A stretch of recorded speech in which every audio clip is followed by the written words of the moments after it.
After getting discharged and returning home, the young man goes straight to his computer. He starts researching everything about this new world, where his old game has become a reality. All the game's systems, like dungeons in the Tower of Trials, have also appeared. 3 years later, people seem to have adapted to living alongside their summons. But he's confident that no one will be as good at this as him, since he was number 1. So, the young man decides it's time to start and accepts the system's tutorial. Just as he thought, the young man went to a more remote place, where he wouldn't run into anyone. He needed a deserted spot, because he had no idea what kind of creature he was going to summon. The tutorial's reward is 2 low-level summoning scrolls, and that gets him excited. Holding the red items, the boy hopes his first summons will be decent. Even for him, the best player, starting with useless monsters would be a huge problem. The problem is, the game was known for having terrible odds of getting anything good. Desperate, he begs the heavens for anything that's at least a little useful. The former number 1 player doesn't even care about a high rank, he just wants a usable creature. With that in mind, he starts tearing the scroll, and a system notification appears. The young man is a little surprised by what's about to happen at this moment. As he holds the torn paper, he wonders how the creatures actually appear. Suddenly, a huge blue energy explodes from the scroll, catching the young man by surprise. He's totally shocked by the amount of power coming from such a simple item. Then, the pieces of the scroll fall to the ground, forming a glowing summoning circle. A golden message appears, saying he got an EX rank Wind Fairy. The summoner is shocked, as he didn't even know a classification like that existed. The little fairy sleepily rubs her eyes, as if she just woke up from a nap. But as she looks around, the creature seems startled by what's happening. She starts to speak, which confuses the protagonist even more because summons don't talk. The young man is silent for a moment, trying to understand what just happened. He then asks the little fairy if her name is Ramba, and she says she's a wind fairy. The creature is surprised because the only person who called her that was her master, Jinnygod. With wide eyes and a red face, she finally recognizes her former summoner. The little fairy excitedly flies to his face and hugs him, saying she missed him so much. He remembers that the little wind fairy was originally an E-rank summon, but if the player used the right mechanics and runes, she would transform completely. With that, the creature would become a divine level unit that greatly increased attack speed. However, he finds it strange, because he remembers she was removed from the game in an update during the first year. The reason was that she was too unbalanced, so the young man wonders what's going on. The status screen shows she's under quarantine because of her game-breaking elements. The young man is intrigued by this quarantine status, as he never saw it in the old game. The little fairy starts to cry and says she was locked in a strange place and couldn't get out. She clings to him tightly, but the young man asks her to wait a bit and calm down. He then asks who locked her up and put her in quarantine for so long. The little creature gets nervous and tries to remember, but it seems she can't at all. Suddenly, she starts to get a bad headache and can't keep talking. With a dramatic pose, the fairy says her head hurts and that someone placed a restriction on her. The summoner doesn't fall for her act and asks her to tell him only what she can remember. She then reveals that she can't say much, but says that they were put in quarantine. The young man gets curious about the use of the plural and asks if there are other summons in the same situation. The little fairy confirms yes and says there were probably about 10 other entities with her. Upon hearing the number 10, he's completely shocked as he begins to understand the situation. He remembers the 10 summons that disappeared from the game for being considered bugs. The boy then thinks that if they all received the EX rank and were isolated, that's incredible. The little fairy says it seems they have a chance to appear whenever he tears a scroll. With that, he comes to the conclusion that he's the only one who can summon these EX rank creatures. The former player theorizes it might be a privilege for clearing the tower and tears the other item. But to his surprise, instead of a powerful being, a hairy aft rank gorilla is summoned. Seeing the result, he realizes the chance of getting an EX rank is completely random. As expected, the young man will need to tier as many scrolls as possible to have more chances. If he can get all the EX summons, he could become even stronger than he was before. So, he turns to the little creature and asks her to stop calling him Jinugod. The reason is that his old player name became famous worldwide because of the 5 emperors. If they find out that Jinugod is controlling the EX ranks, it could put him at a huge disadvantage. He knows that if his identity is discovered, he'll become a target of envy and jealousy. Suddenly, the environment around him starts to change in a strange and frightening way. The young man and his summons are surprised by the sudden change of scenery. The gorilla roars, and the little fairy gets scared by the environment's transformation. Then, a system screen appears,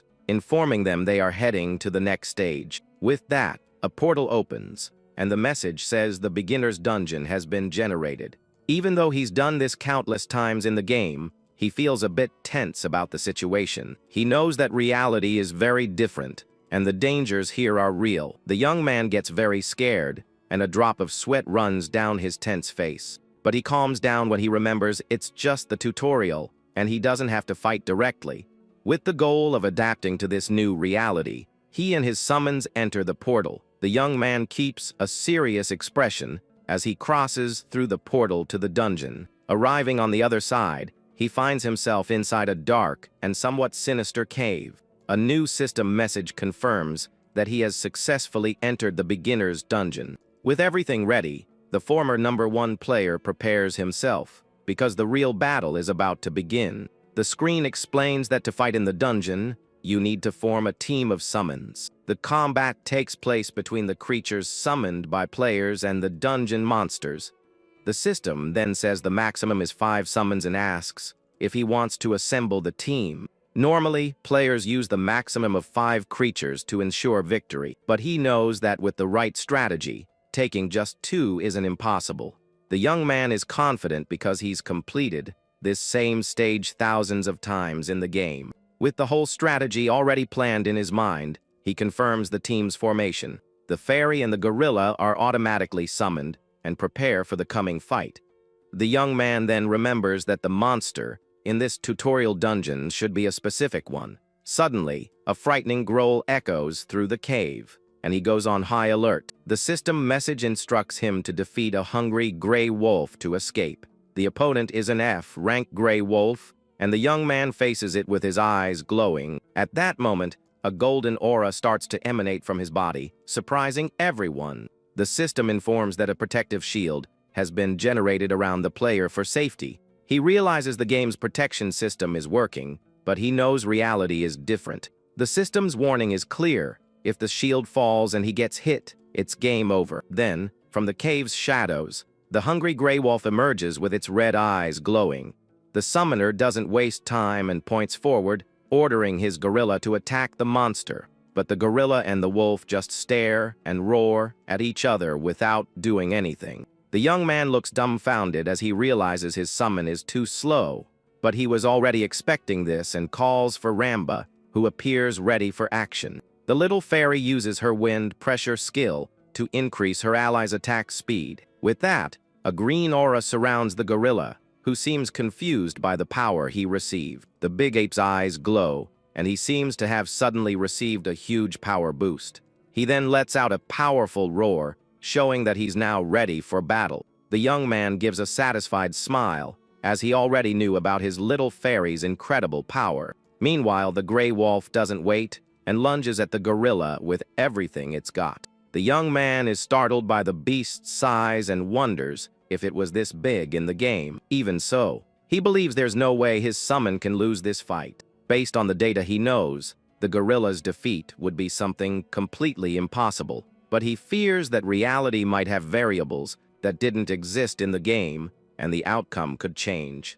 And just as he feared, the wolf proves to be stronger and bites the gorilla's shoulder hard. Next, the primate is thrown violently to the ground, completely overpowered by the opponent.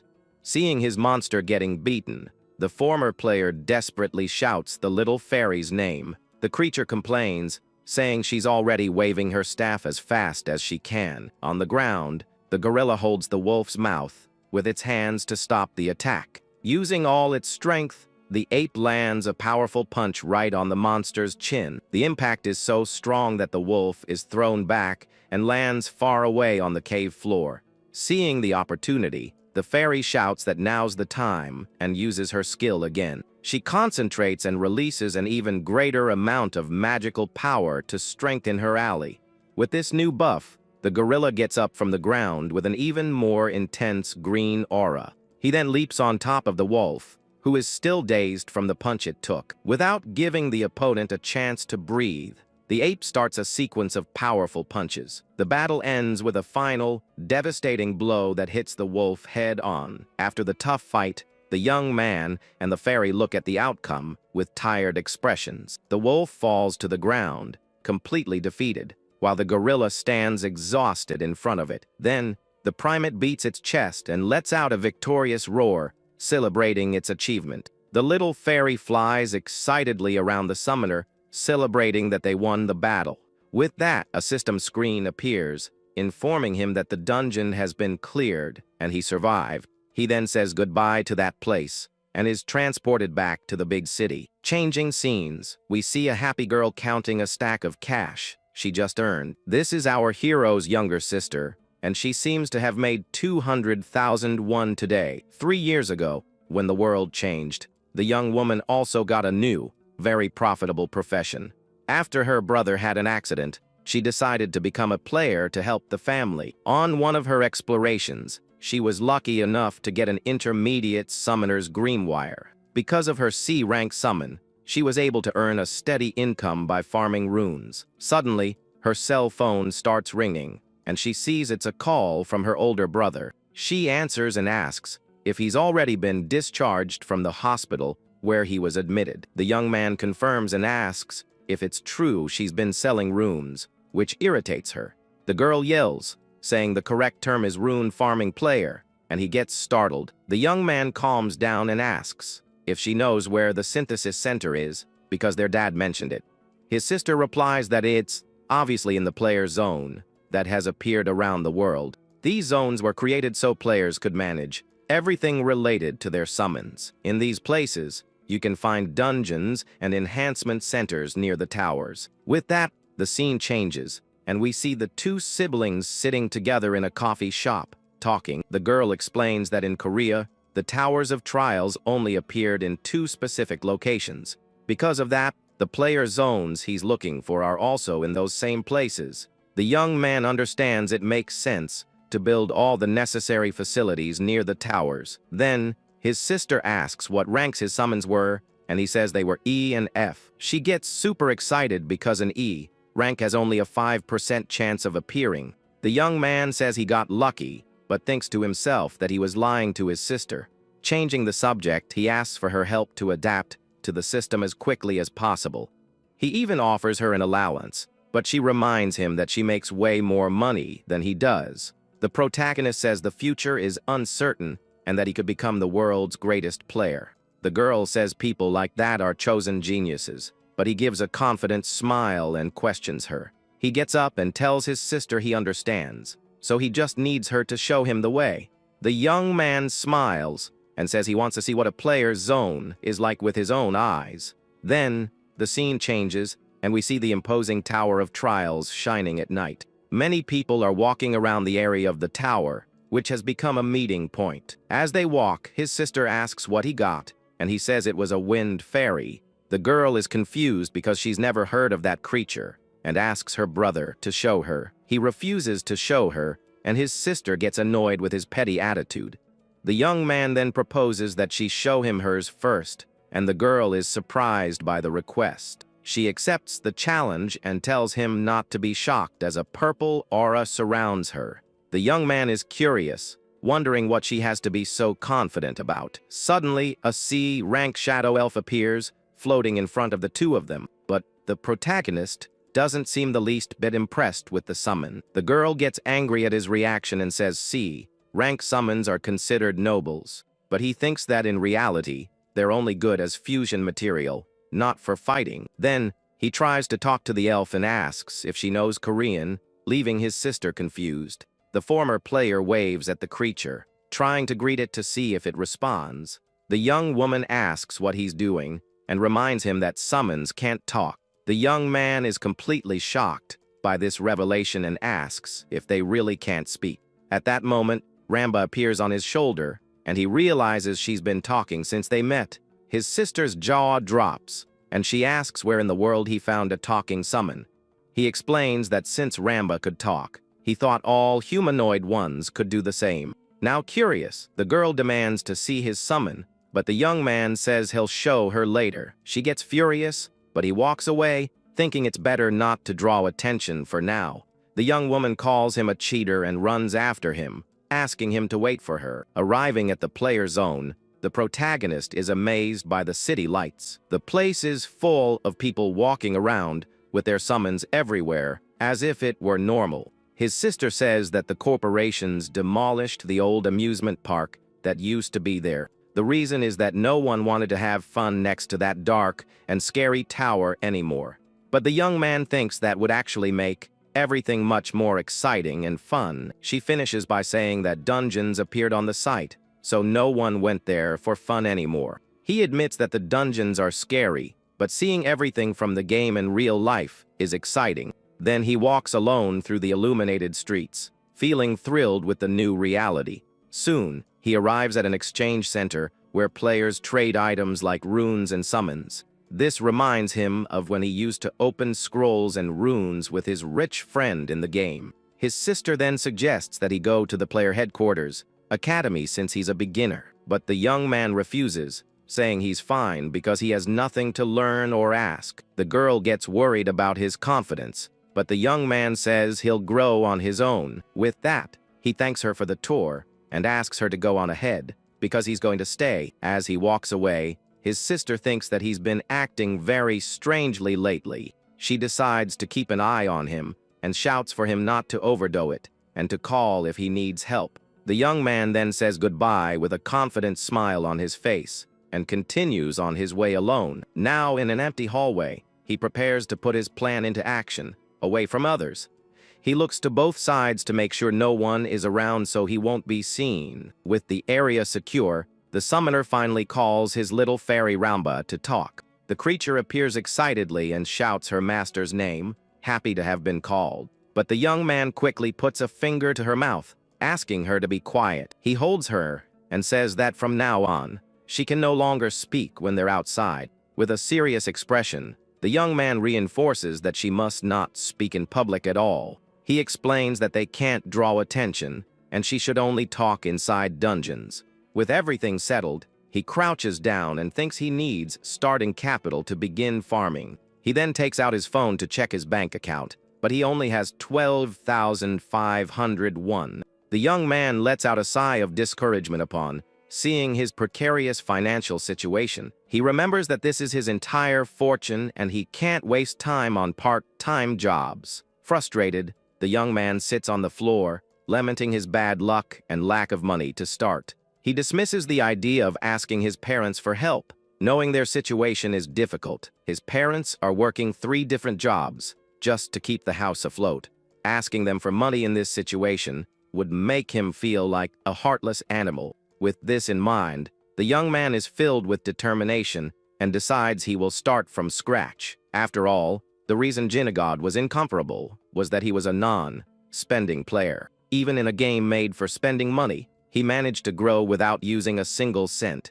He wonders if he can't do it in reality, and, with determination, promises he'll make it to the top. Suddenly, a notification appears on his phone showing a deposit of 500,001. The young man is totally shocked by the amount and wonders where this money came from. Then, he sees a message from his mother saying she sent the money because she heard he was going to work. With his face red with emotion, the young man is speechless as he reads the matriarch's message.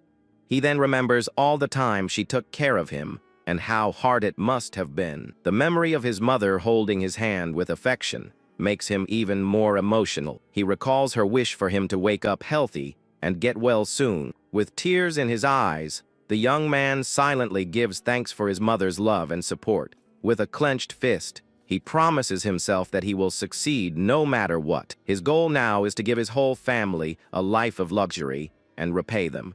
The young man knows that others are 3 years ahead of him, and every second is precious. To become the best, he knows he has to go to the dungeons and gather materials. With that in mind, the young man buys 3 summoning scrolls to assemble his team, but to his disappointment, the first creature that appears is an F-rank slime mass. The second scroll doesn't help much either, summoning a horned butterfly of the same rank. Fortunately, the last item gives him an E-rank poisonous lizard, which is a little better. The young man feels lucky, because now he has beaten the 5% odds twice. Besides, he knows the poisonous lizard is very cost-effective for the beginning. The slime mass disgusts him, but he decides to use it for a while, and then discard it.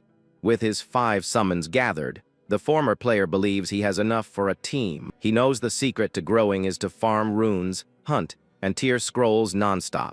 The young man is confident he can handle the work and dreams of gathering all the EX summons.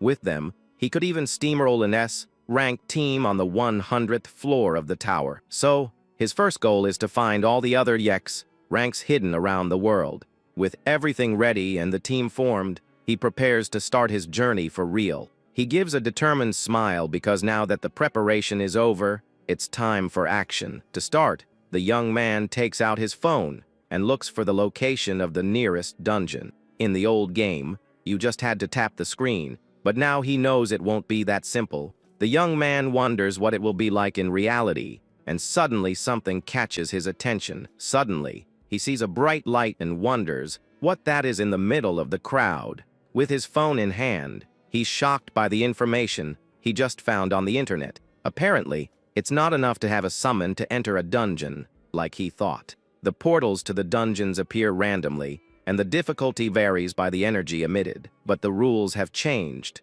and now even the easiest ones have restrictions for new players. With this, only officially registered players are allowed to access these locations. Defeated, the young man sits on a bench and begins to lament his terrible bad luck. He questions why he had to awaken as a player right after the law changed. Suddenly, the little fairy lands on his shoulder to try and cheer him up a bit. With a determined expression, the creature tells her master not to give up and to hang in there. The little creature's gesture manages to cheer him up, and he gives a small smile. He then thanks her for the support and gently pats her head, which makes her very happy. At that moment, his cell phone starts to ring, and the young man is a little surprised by the call. It was his sister calling from home to know where he was and if everything was okay with him.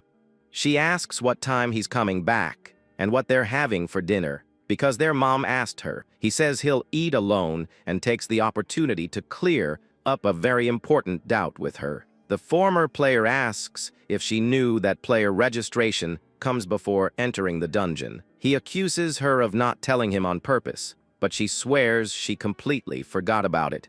The girl explains that the rule is new because many people were lost and the government had to intervene. The situation was chaotic, so now they've placed staff in front of all the portals. The young man says he researched it, and the registration process seems complicated and time-consuming. He understands that if everyone becomes a player, the social system will soon collapse. Then his sister mentions that there's also a ranking system for players. The system ranks the top 100 in the country in the world, but Korea doesn't even appear on the list. The girl sighs and says that if the legendary Jinyu god appeared, the country would move up in the rankings. He ends the call and thinks for a moment about all the new information. With everything prepared for now, he decides it's best to rest and start for real tomorrow. The next day, at the young man's family home, a delicious breakfast is being prepared. His mother is cooking on the stove while his father quietly reads the newspaper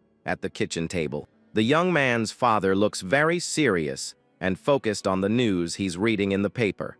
His father scolds him for being up so early, and he says he needs to leave soon. His mother offers him a rice ball, but the young man refuses, saying it's okay. He bends down to tie his shoes, preparing for the important day ahead of him. Then he turns to his parents, who are watching him from the doorway with worried expressions. With a confident smile, he thanks them and apologizes for only having shown his bad side. They are shocked by his change in attitude and watch him leave in silence. The father finds his son's behavior embarrassing and the mother wonders if he'll be okay, but he reassures her, saying the government provides safety training for new players. Now at the registration site, the young man sees the news of losses in dungeons and becomes thoughtful. He thinks it's pathetic that so many people fall to delusions, but acknowledges that it's scary. Soon, an attendant calls him, and the former player approaches to begin his registration. He hands his application form to the woman, who confirms receipt of the document. Then the young man asks how many people can receive the player qualification in total. The attendant replies that only 50 people who pass the final test will receive the title. He gets worried because there are over 1,000 people in line waiting for the same chance. But despite the difficulty, he's confident that he'll pass without any problems. He thinks that if he couldn't pass a test like this, he wouldn't be one of the 5 emperors. Meanwhile, in a coffee shop, a man carefully analyzes the candidates' files. He complains that they're choosing too few people, and that they should be looking for more talent. Suddenly, a large explosion happens outside the building, startling everyone. The man, named Park Chang, Sik yells and wonders what on earth is happening outside. Just then, a mysterious figure appears in front of him with a sinister smile on his face. A strange man accompanied by an orc and other creatures faces the headquarters judge. He accuses him of finishing off his brothers and asks if he's relaxed now. Park recognizes the man and calls him a lunatic, while glaring at him with anger and contempt. In the blink of an eye, the intruder and his summons wreck the place with their powers. Across the street in another coffee shop, the judge watches everything with his own summons. He's shocked to see the gang in the headquarters invading the place right in front of him. The young man turns around and realizes he's in the middle of a dangerous gang fight. He wonders what all of this is and how he ended up in the middle of a situation like this. The young man looks back, shocked, wondering what kind of crazy situation this is. A terrified couple hopes that Judge Park Chang Sik will sort everything out, but the hero remains with a confused expression, not understanding what's happening. The gang leader smiles with a huge orc behind him, ready to attack. The judge yells that it's an emergency and can't believe they're using summons for crime. Following the judge's order, the players create shields to protect themselves from the danger. The young man also creates his barrier and calls for Ramba, who appears by his side. The little creature appears and begins to carefully analyze the situation. She almost calls him by his old name, but he quickly covers her mouth. The young man reminds her they had a promise not to talk outside. The gang leader mockingly faces the judge and calls him an apostle of justice. He then orders the orc to attack with its giant axe and threatens the judge. Hidden behind a counter, the hero decides not to get involved in the fight. He decides that for now, he'll just observe how they really fight. On the judge's side, a fire butterfly launches a powerful magic attack. The power of the attack generates a huge explosion that destroys part of the place. However, the giant orc emerges from the flames without a single apparent scratch. Seeing this, the gang leader laughs and asks if that's all they've got. Judge Park is shocked and annoyed to see that his attack didn't work. With his hand trembling nervously, he leans on the table, unable to believe what he sees. Ramba on his shoulder says the judge is trash and pulls the young man's hair. Hidden, the hero realizes the judge is at a disadvantage and might lose the fight. He gets nervous and wonders what he should do, as the situation is dangerous. Helping out here could end up dragging him into a much bigger problem than he expects.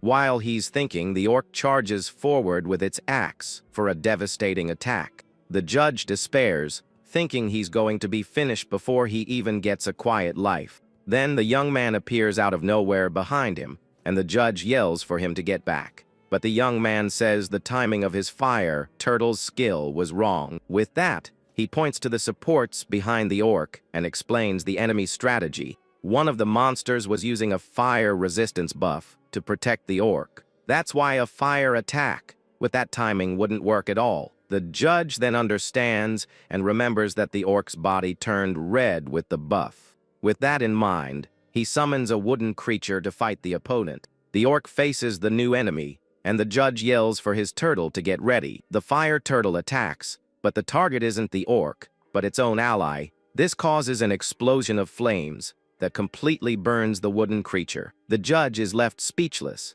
as he didn't expect the strategy to work. The gang leader gets angry and wonders how the judge figured out his plan. The flaming arm of the wooden creature grabs one of the support monsters. The villain screams in despair, seeing that his plan has gone down the drain. Next, the judge's other summons advance and defeat the supports. One of the monsters is completely destroyed by the combined attack of the creatures. The protagonist watches as the gang leader's shields shatter. The judge approaches to step on him, but the villain asks him to wait a moment. Scared, the gang leader surrenders, saying he was wrong and will turn himself in. But the wooden creature's arm grabs him. Before he can do anything, he begs for his life and promises not to do anything wrong, but the judge tells him to shut up. The judge reminds him that gang members are dealt with on the spot, without mercy. The villain's eye fills with tears as he realizes the terrible fate that awaits him. Park Chang-sik stares at him with a cold gaze and asks if he understands the situation. The judge watches as the wooden creature finishes off the gang leader. Then, the civilian couple that was hiding asks if the commotion is finally over. At that, the crowd starts to celebrate the judge's victory and chant his name. The protagonist stands still in the middle of the crowd, that's celebrating the end of the fight, but he finds it very strange that everyone is happy about someone being taken down right there. The young man realizes the world has changed, and surviving here is going to be very difficult. Suddenly, Judge Park Chang-sik approaches the young man to talk to him. The man formally introduces himself and thanks him for the help he received earlier. The hero shakes his hand and says it was no big deal and that he just helped a little. Park wants to reward him, but the young man reveals that he hasn't registered at the headquarters yet. The judge is shocked, as the young man recognized a rare buff without even being registered. With that, Park asks for his ID, and the hero hands over the document without any problem. The judge says that after they check everything, he will receive his reward accordingly. With a smile, the young man says he'll leave everything in the judge's hands then. With a thoughtful expression, Park watches the boy walk away from the scene of the incident. Right after, he takes out his phone to make a very important call. On the phone, he tells someone that he just sent some data to the headquarters. Apparently, the young man's name on the ID was Baek Jin-woo, a very common name. The judge then asks the person on the phone to investigate the young man who helped him. The scene then changes, and we see the hero walking calmly on a sunny day. He then offers a cream bun he bought for little Ramba to eat. The little fairy is overjoyed with the gift and thanks her master with a smile. The young man laughs and says she's very simple and also very easy to please. He thinks it's good that she's content with little things, like a simple sweet bun. After everything, the young man thinks that nothing bad will happen to him now. He remembers the orc and thinks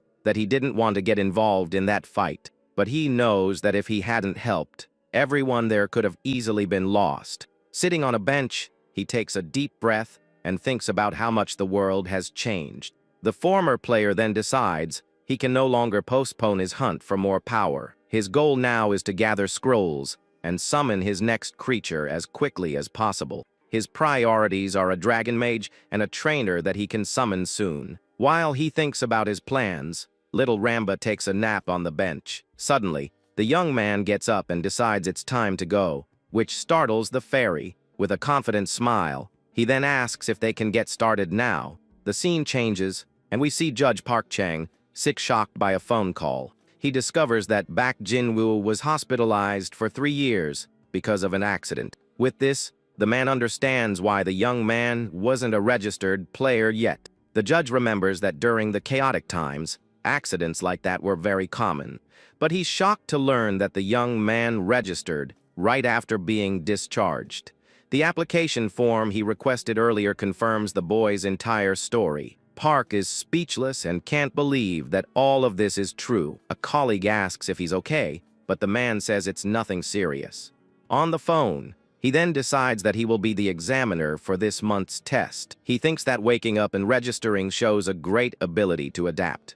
The judge then smiles and believes that Baek Jin-woo could be an extraordinary talent. Meanwhile, the scene changes to a chick while lit hallway in a building We see the protagonist arriving at the registration site for the player test. Looking at the crowd, he realizes he expected the place to be packed. With a huge line, he wonders if everyone is there for the same reason. He sees the other competitors and understands that becoming a player won't be easy, but he crosses his arms and sits down confidently, as he knows more about games than all of them. Suddenly, someone starts to get on stage to begin the training.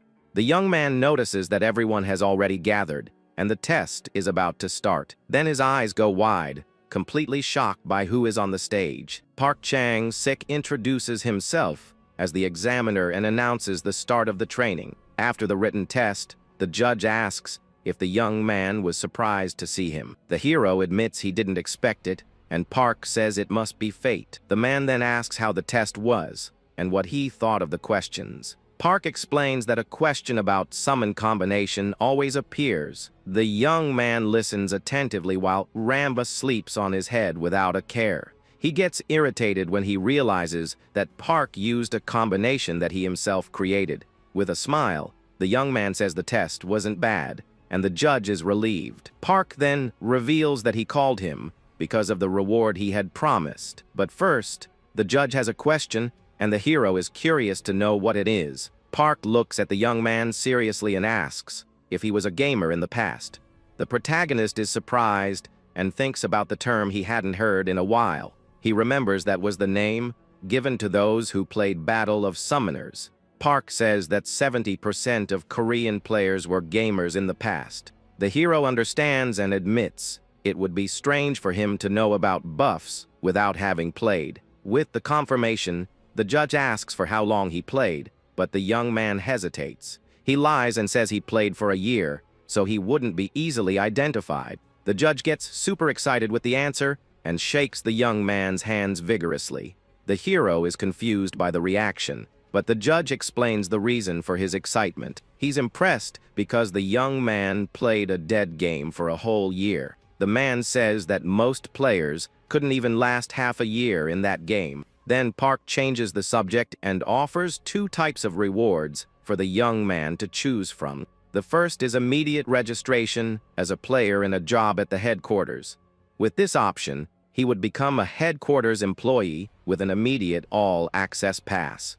The second option he has is a prize of 5 million won in cash. The young man thinks the choice is obvious, as one of the options is much better. Then, to the judge's surprise, he says he will choose the money and not the job. Park is completely shocked and speechless at the young man's decision. The hero thanks him for his concern, but says he can register on his own. He stands up and says he has no time to lose, and that he needs to find summons. Changing scenes, we see the young man with his summons in front of a portal. A female employee calls him, and he confirms he is candidate Baek Jinwoo. She explains that the practical exam is a dungeon, and he will enter the Tuesday one. As the young man prepares, Judge Park watches him from a distance. Still thoughtful, he didn't expect the young man to refuse his offer so easily. Moreover, the judge has a serious and pensive expression about something else. The scene returns to Judge Park, who analyzes the young man's test and is in shock. A professor cries with joy upon seeing the answers and says that Korea has a talent. He believes that if everything goes well, the boy could even enter the world rankings. Park then regrets not having offered better conditions to the young man. Back in the present, the employee says the young man can now enter the portal. Without wasting any time, the protagonist takes a step towards the glowing portal. He and his summons face the portal with determination and confidence. As soon as he crosses through the portal, the young man's body is enveloped in a blue light. Arriving on the other side, he and his summons prepare for whatever comes next. A system message warns that the room is full of toxic slimes. The young man shouts the fairy's name, and she says she'll stack the buffs on the gorilla. With that, the primate lets out a powerful roar as it's enveloped by a green aura. The Tuesday dungeon is a labyrinth, and the goal is to find the boss. Because of this, many beginners get lost and end up failing the test. But for the former #1 player, a simple labyrinth is no problem at all. He says the slimes are slow, and they can simply ignore the monsters. Without hesitation, the young man points to a corridor and already knows the way to the boss. The protagonist then explains that he's going to take a shortcut to get there faster. As he predicted, a system alert message informs them that the boss has appeared. With a smile, he comments that it's the first time they've seen the boss in person. Then, the enormous giant slime, with a crown, appears in front of everyone. With the fairy's buff, the gorilla lets out a roar and charges the boss with full force. The primate starts a sequence of powerful punches, landing a direct hit on the giant slime. With a final devastating blow, the monkey strikes the ground and creates a shockwave. Seeing the boss get taken down, he thinks, as expected, Ramba's power is ridiculous. He smiles because the fairy can give insane attack speed, even to an F rank. He then thanks his summons, who celebrate, and tells them to crush the enemies. Suddenly, a system notification says the boss has been defeated, and he's surprised. He cleared the dungeon in 5 minutes, but thinks the time is slow compared to when he was Jinyagod. But the system congratulates him for breaking the South Korean record, and he's shocked. As a reward for the achievement, he receives 3L grade summon scrolls. He also gets 2 low grade abrasives and still can't believe what happened. Shocked, he wonders if that was really the best time in South Korea to date. Changing scenes, in a control room, someone announces that the record has been updated. The man and woman are shocked by the time of 5 minutes and 32 seconds. The woman is shocked by the time and wonders if some ranker discovered a new combination, but the screen shows Baek Jinwoo's file, and she wonders who this person is. They're confused because they've never heard that name, and he doesn't seem to be a ranker. Then they realize that an unknown person broke the #1 player's record. The news reaches a meeting room, and Park Chang-sik says that Baek Jinwoo is incredible. An older man smiles and thinks that Baek Jinwoo is a true national treasure. The man slams his hand on the table and says they need to secure the young man at all costs. He decides to register Baek Jinwoo as a player immediately so he doesn't leave the country. Someone explains that records are divided into national and global categories. The Korean record was held by Kang Jun-ho, and the world record belonged to a player named Rachel. But since the rookie has already surpassed the Korean record, a test would be completely useless. The chief then says he believes that talented people should receive special treatment. Meanwhile, outside the building, the young man lets out a long, discouraged sigh. He never imagined that a time of 5 minutes would be the South Korean record. Suddenly, he hears someone calling his name in the middle of the street and is surprised. The head of the players' headquarters runs toward him, eager to meet him. The man catches up to him and says his record was incredible and asks how he did it. Jinwoo finds the compliment amusing because, to him, it was as easy as swimming is for a fish. The man then extends his hand and gives a document to the newcomer. Surprised, he finds out it's a player license and that he's already been registered. The man says he doesn't need to prove anything else, and the rookie thinks that's great. But then the older man looks curious and has one more question for the boy. He asks the young man how he managed to break the record so quickly. The former player holds his new license while thinking of a suitable answer. He knows that if he shares what he knows, South Korea's level will rise significantly. In the best-case scenario, he imagines himself rich and famous, being called Lord Jinyagod. In the worst-case scenario, he imagines being captured to have all his information extracted. So, he says the man's question was quite rude and uncalled for. The chief is a bit embarrassed by the newcomer's direct and unexpected response. With that, the man apologizes for his question, and the young man continues his train of thought. He explains that a gamer's strategy is a very sensitive and personal thing, but the man insists, saying that South Korea is desperate for new talent. The young man then sizes up the man and thinks that he doesn't seem like a bad person. He also remembers that the money was paid and that the chief seems to be a decent guy. With a smile, he thinks that maybe he can use the country to grow even faster. The former player calls the man over and suggests they talk somewhere more private. Then the scene changes, and the two appear in a very fancy and beautiful meeting room. Sitting at the table, the chief says he'll be direct and won't beat around the bush. With a serious expression, the man asks the newcomer to please help them.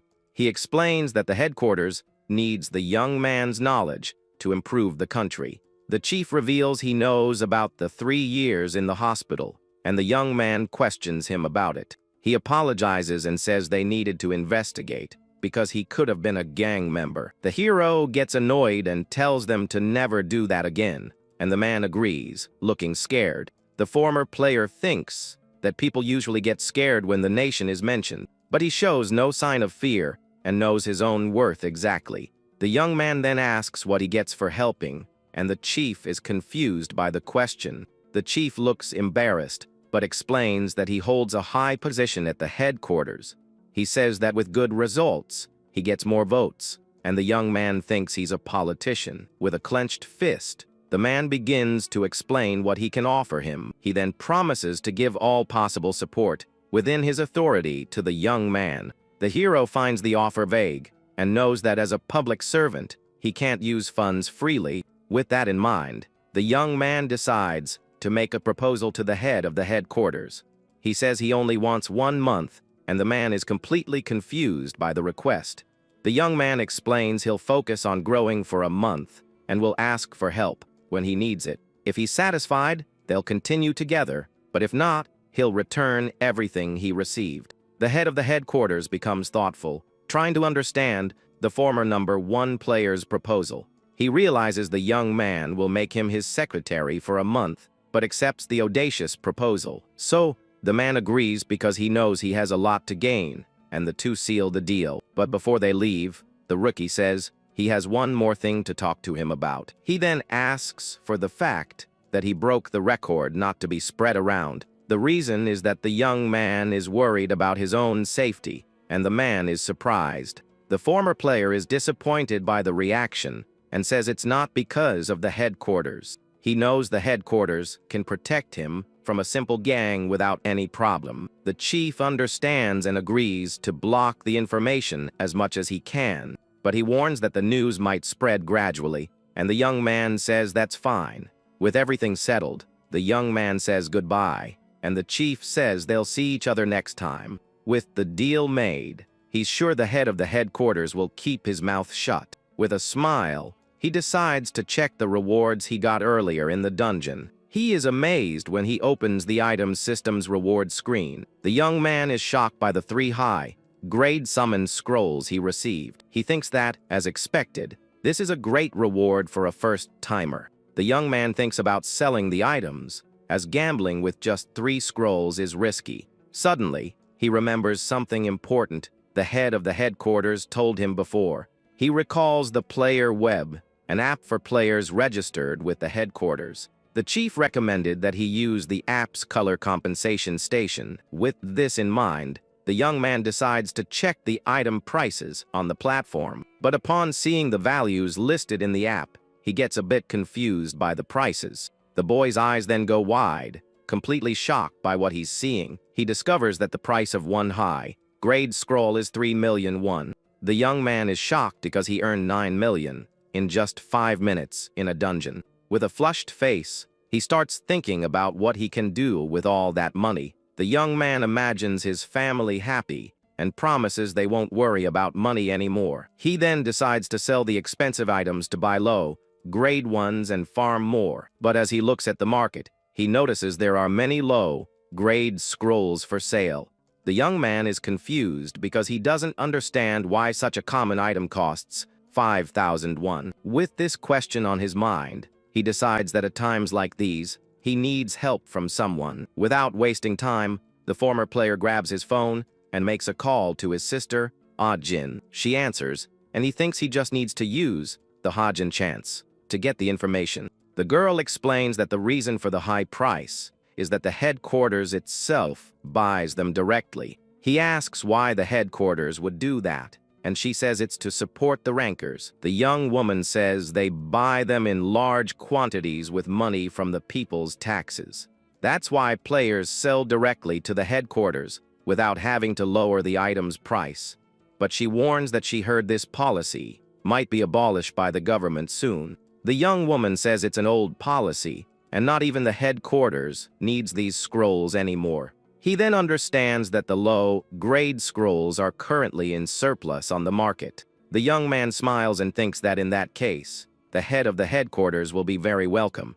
The head of the headquarters jokes that the young man must have missed him to come back so soon. He then asks if the young man needs anything, and the young man seems a bit hesitant. The former player asks if he can get some low-grade summon scrolls. The older man wants to know the quantity, and the rookie replies that he wants as many as possible. Thoughtfully, he remembers that 50,000 scrolls arrive every day, so it's not a problem. He says he can provide the items, but warns that reselling is forbidden, and the hero denies it. The man realizes the boy seems to have something in mind with this request. He thinks that Bak Jinwoo is different and wonders what special plan he has. Then the older man agrees to the request, but warns there is one condition. He asks in return for just one piece of useful information that could help the player's headquarters. The chief explains that as a politician, he can't give away items bought with public money. That's because if he gets caught doing it, he'll lose the people's trust forever. So if the young man provides a piece of information, he'll trade it for a number of scrolls.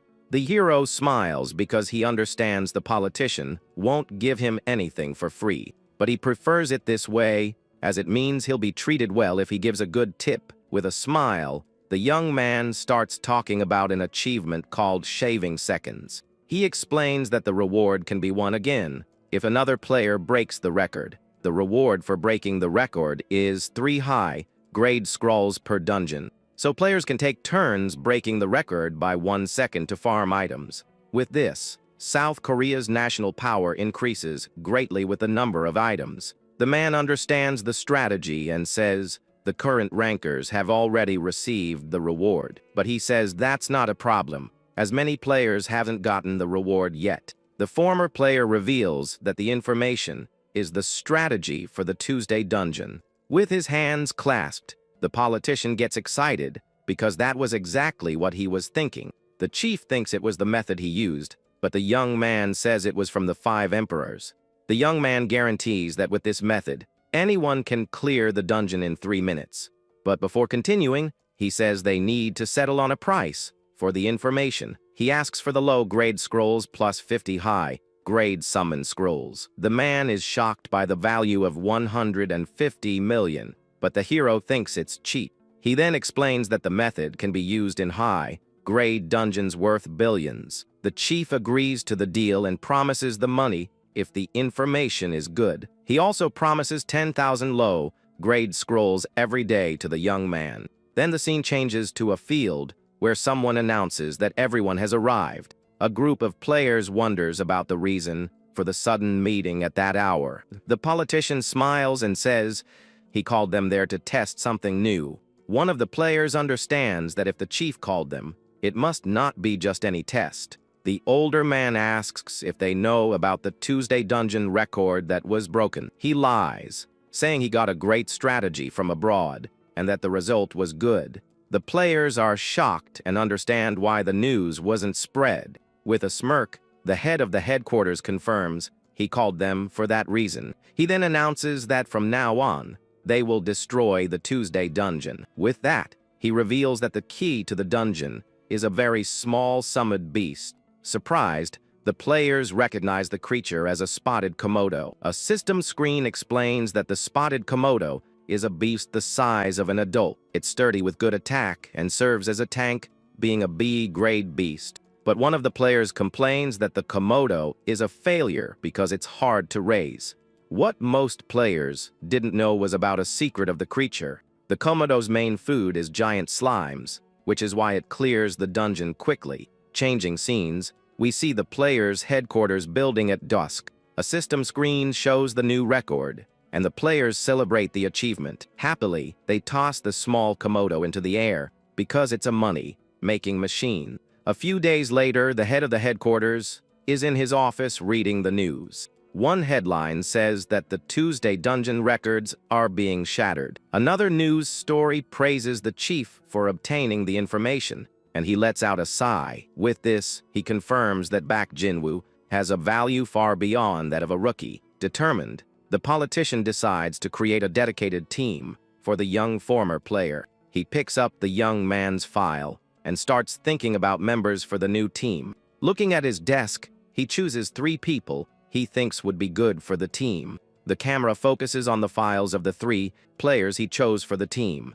Meanwhile, the young man looks at his phone, shocked by the 167 million in his account. He's shocked and wonders if making money is this easy, and if the bearded man is really this generous. Besides the money, he also looks at the system screen with a bottle in his hand. The system shows that he has 10,000 low-grade summon scrolls. With a smile, he thinks that the promise was kept and it's time to take action. So he opens the water bottle and says he's going to do his part of the deal. The young man asks the fairy Ramba if she's ready, and the little one excitedly agrees. He pours the water on the ground while the little fairy prays to all the gods and spirits. She pleads for her master to get a good summoned beast. With everything ready, the former player holds a glowing scroll and says, "Here we go." With that, he tears the item and says, this is the beginning of his long farming journey. But after a while, the young man appears exhausted on the floor,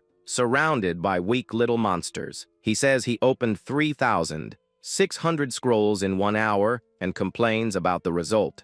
His fairy then calls him an idiot and says, there's no way it would happen that easily. She explains that any X-grade beast doesn't come out easily, and he questions her luck. The little creature says that what happened to her before was just pure luck.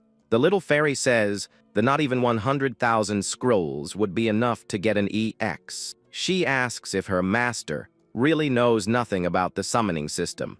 Ramba explains that there are 800 million beasts for 8 billion people, but she says the most important part is yet to come and points at him. The fairy reveals that they are in quarantine, so there's only one individual of each. Shocked, the young man holds her and asks why, but the little one doesn't know the reason either. She guarantees that the only certainty is that only he can summon the EX-grade beasts. With such a tiny chance, he understands that he needs to pull the single EX from among 800 million.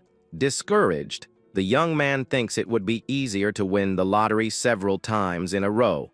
The little creature then tells him not to worry and hugs him to comfort him. She explains that the beasts no longer appear after being summoned and sold. Thus, if all 800 million caterpillars are summoned, they disappear from the game. The former player understands the logic, but still thinks it will be very difficult to achieve. He then thinks about using the medium-grade scrolls to try his luck, but the young man gives up on the idea because it's less efficient and the items are too expensive. With the low probability, he says he has no choice and continues tearing the scrolls. He then yells for the summon to appear, and the little fairy supports him from a distance. The scene then shifts to late afternoon in a random building in the city. 2 weeks later, the young man is sprawled out on his bed, yelling that he's about to collapse from exhaustion.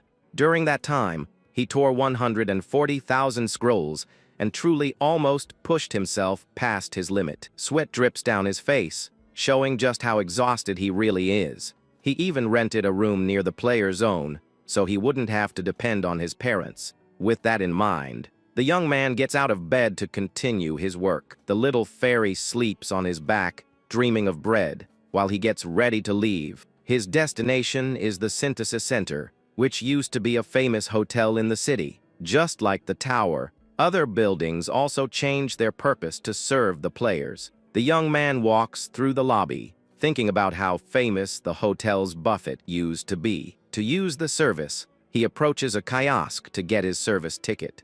With number 125 in hand, now all he has to do is wait for his turn. The little fairy warns him not to make any mistakes, and he confirms with a confident smile. Soon, the screen shows it's their turn, so he gets ready to enter the room. Inside, he finds a high-tech room with a magic circle on the floor. The little creature flies around excitedly and tells her master that they're going to make it. With a serious expression, the former player prepares to start the synthesis process. The system screen welcomes him and registers his wind fairy for the fusion. He then confirms the synthesis of the wind fairy by pressing the button on the screen. With that, The other summons become sacrifices, and Ramba glows intensely. The message confirms that the synthesis is complete, and the fairy emerges with a new look. Her level increased to 21, and her intelligence also went up by 2 points. He's happy but thinks that level 21 is still a bit low for so much effort. The little fairy asks if she's strong, and he says yes but thinks it's going to take a very long time. A few days pass, and the scene changes to the player headquarters building. Inside, the head of the headquarters seems to be in a very good mood while working. He asks his subordinate if the work isn't going well, and the young man agrees. The older man says he has created a team and will focus all his efforts on Jinwoo. Curious, he then asks his assistant what the young man has been up to lately. The assistant says he continues to open scrolls, and the chief is surprised by this. He adds that Jinwoo wants to use his 150 million to buy more. The assistant says he asked for a discount and that the management office is keeping an eye on him. The chief doesn't understand why. He's investing in items that have no resale value. He realizes there's something more to it and orders the items to be delivered for half the price. The subordinate is shocked by the discount, but the older man says it's special treatment. With a smile, the chief tells his assistant not to worry about the consequences. He imagines that Jinwoo could become a hero, and he will be seen as the one who supported him. With this, he sees himself being celebrated by the people, with his popularity guaranteed. With his hand on the table, he tells his assistant to just follow his orders for now. Then the politician looks out the window, pensive about the future that awaits them. The bearded man then says that this secret must be kept just between the two of them and their other allies. While the sun shines brightly in the blue sky, leaves float calmly through the open courtyard of that urban area. Sitting on the ground, the young man counts 1,558 scrolls, surrounded by piles of paper. The little fairy asks how long this will go on, and the young man replies that it'll be until they drop. Just then, someone walks calmly across the lawn, and the sound of shoes on the ground catches the duo's attention. Startled by the unfamiliar voice, the master and his helper look to the side to see who is approaching. The woman in the suit introduces herself as Yu-Jile, coming directly from headquarters with a big smile on her face. She explains that she came to discuss the purchase of the summon items he requested from the politician. The protagonist scratches his head, remembering the matter, and is relieved to have received an official response. Then, the employee says they had an important meeting, taking into account the young man's recent achievements. She reveals that, as a special exception, the scrolls will be sold for half the original price. With a finger raised, the woman adds that she has another piece of very good news for the young man. But then she says that the headquarters will invest another 100 million to help with his personal development. Then, the employee asks for complete secrecy about this bonus, and the young man immediately accepts with great joy. At that moment, she states that this investment serves to strengthen the bond between the two of them in the future. Right after, the woman says goodbye with a friendly smile, as she needs to get back to her urgent work. With that, the protagonist watches the woman leave as the sun shines brightly on the city's horizon. He feels the politician's great confidence and plans to get a max level summon to repay him. But the little fairy ends up passing out from sleep amidst the torn papers while shouting her master's name. So the hero continues tearing the cards until he gets the instructor and the dragon he so desperately wants to find. The little fairy despairs upon seeing that only weak F-rank creatures are coming from these cards.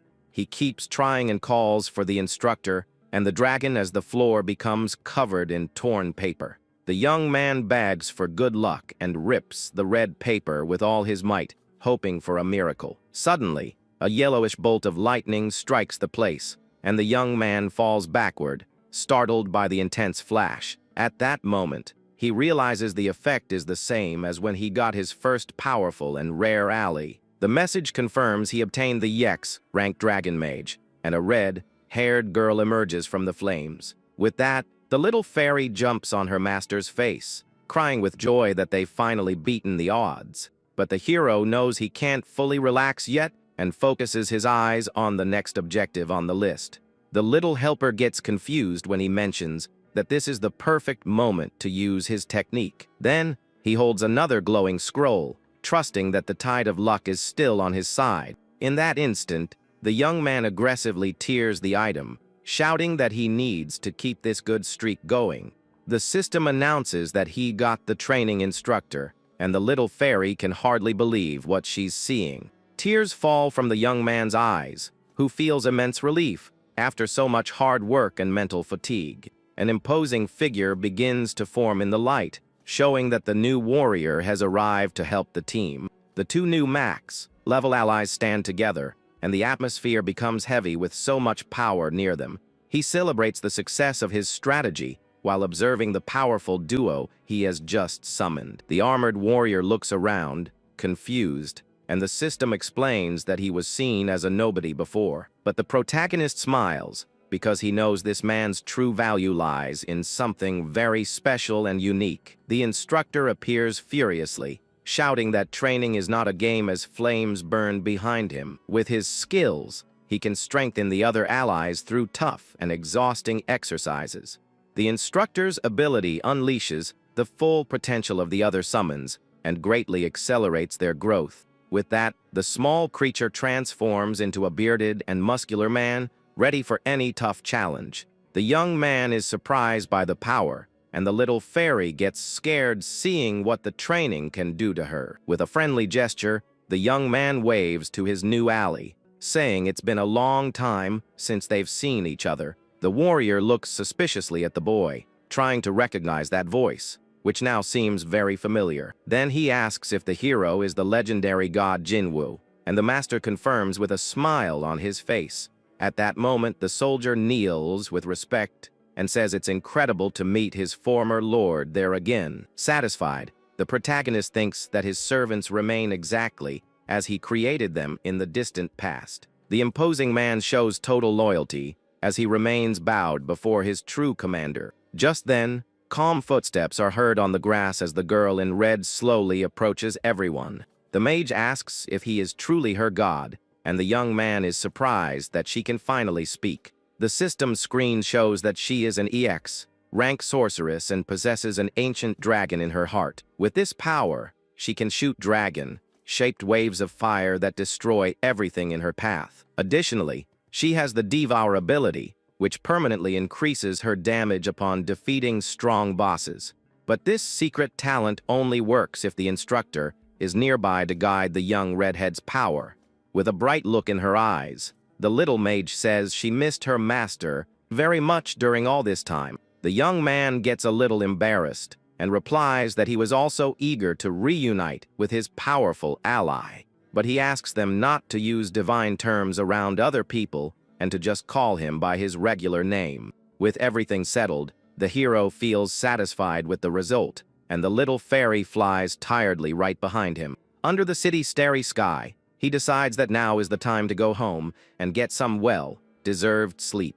The scene changes to the young man's room the next morning, illuminated by the ceiling light. Lying in bed, the protagonist yawns, tired after the previous night's emotions. But he soon falls into a deep sleep, while his three allies sit watching over the place. The warrior comments that it's been a while since they've seen each other, and the red-haired girl agrees with a smile. Just then, the little fairy asks if she should call him by his old name, remembering they barely saw each other before. With a proud stance, the man says he was already a veteran when the helper was recruited back in the day. However, his expression changes to a somber tone as he states that he has only one important thing to say. He points his finger, stating that everyone there is very weak, and this startles the little mage. Clenching his fist, the warrior decrees that they need to train hard, even while their master rests. Then he focuses his gaze on the girl of fire, saying she will be the first to begin the training.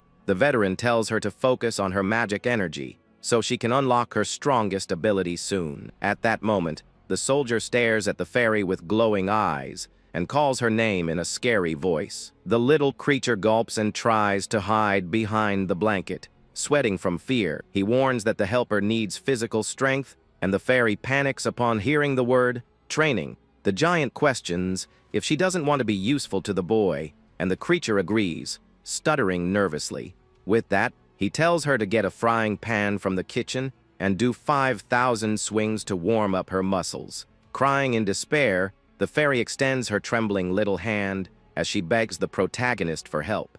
But the young man continues to sleep soundly, while the instructor drags his ally to the training area. The scene shifts to the headquarters office, where the politician is complaining about not being able to buy more scrolls. The employee explains that an official order just arrived from the director, prohibiting the sale of the items. The head of the headquarters breaks into a cold sweat thinking about the great director's sudden decision. At this, he becomes furious because they demanded a full report on the use of the cheap scrolls. The woman in the suit deduces that a rival politician must be behind this whole mess. The bearded man complains about his enemy, while the woman warns that they won't have any more items for the hero. With this, the leader becomes tense, remembering it was almost time to make the big delivery, but suddenly, the executive's eyes widen in deep shock. He then watches his phone screen light up with an unexpected message from the protagonist. The assistant notices the bizarre reaction and questions what just happened. The older man reveals that the boy no longer needs any help with low-level summons. At that moment, the leader's gaze changes, showing a grim determination. The text thanks him for his support, and the politician finally decides to settle things with his great rival. The scene then cuts to a beautiful mountainous landscape near a famous station in the city. A sneaker steps firmly on a rock as the wind blows gently under the clear sky. The young man in the sweatshirt smiles excitedly upon finally finding a normal dungeon to explore. The virtual interface appears, explaining that there are 4 types of combat areas in the world. The panel shows daily locations focused solely on gathering specific materials throughout the week. The second location pushes warriors to the absolute limit with high rewards and totally fatal risks. Next, large flames rise on the screen to introduce the feared demonic dragon of great chaos. The giant creature breathes fire, revealing it to be a brutal challenge meant only for large teams. But the hero sets that aside and walks calmly into the darkness alongside his powerful new allies. Then he explains that the rest of the areas are the normal dungeons, and that's where he's going to enter now. Walking through the place, the young man remembers that in the past, these locations used to appear completely at random. Just then, his phone screen shows several people looking for teams, but the protagonist ignores all of it. With his own strength secured, the young man puts away his device and focuses his attention on the glowing portal. The enormous blue vortex is blocked by security tape, with a guard watching over the entrance to the site. Knowing the dangers, the hero decides to act quickly to prevent the monsters from escaping into the city. At that moment, the security guard blocks his path, warning that he needs to check the adventurer's license. Without wasting time, the boy hands over his identification document to get access right away. With the data confirmed in the system, the guard returns the card and allows the warrior to pass. Right after, he crosses the yellow tape and steps into the magical energy while receiving a good luck. An intense light covers his vision, and the master's gaze changes, showing he is ready for the battle. However, upon landing in the new setting, he breaks into a cold sweat as he feels a strange and very aggressive energy. Suddenly, several sharp spears fly in his direction, forcing a quick and very dangerous dodge. Startled, the protagonist observes warriors battling monsters and understands the style of the place. A huge horde of brutal creatures tries to invade a large fortress under a dark and tense sky. On the walls, soldiers shout orders to attack the approaching orcs. The creatures climb the stairs, and the warriors fight to survive the onslaught. The protagonist thinks in shock that in the game, this battle didn't seem so realistic. A monster fiercely attacks one of the soldiers, and the hero is frozen by the sight.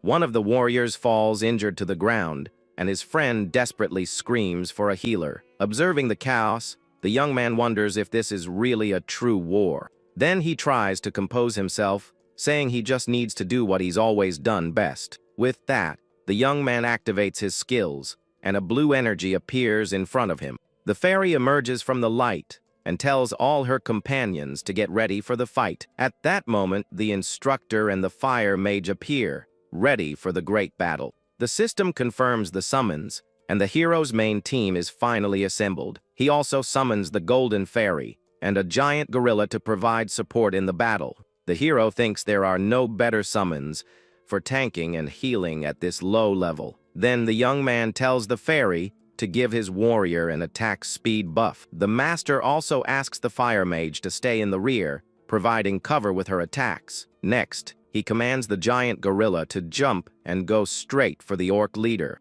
The gorilla leaps towards the enemies, and the hero thinks this dungeon's pattern is quite simple. The creature lands in the middle of the enemy army, causing a huge explosion on the ground. The gorilla stares down the boss, and the hero thinks it's all over once the giant orc is defeated. The enormous orc raises its weapon, ready to smash the gorilla in front of it. However, the giant's attack is easily blocked, and he is completely surprised. The little fairy concentrates and uses her power to strengthen the team's main warrior. The armored instructor appears before the boss with a cold and very determined look. With a swift move, he unleashes a powerful strike that cuts through the air with its energy. His skill sweeps across the battlefield, taking down several enemies at once. After the attack, the warrior lands on the ground in an imposing pose with a menacing glare. The young man is surprised and thinks that he is on a completely different power level. Regardless, the young hero cracks a small, confident smile. Watching his allies fight, he realizes the battle will be easier than he imagined. The soldiers on the wall rejoice, wondering if they'll finally manage to survive. The giant gorilla charges forward to crush one of the orcs in its path. Meanwhile, the Golden Fairy uses her powers to heal the entire team. At the same time, the Wind Fairy taunts the enemies and deftly dodges their weapons.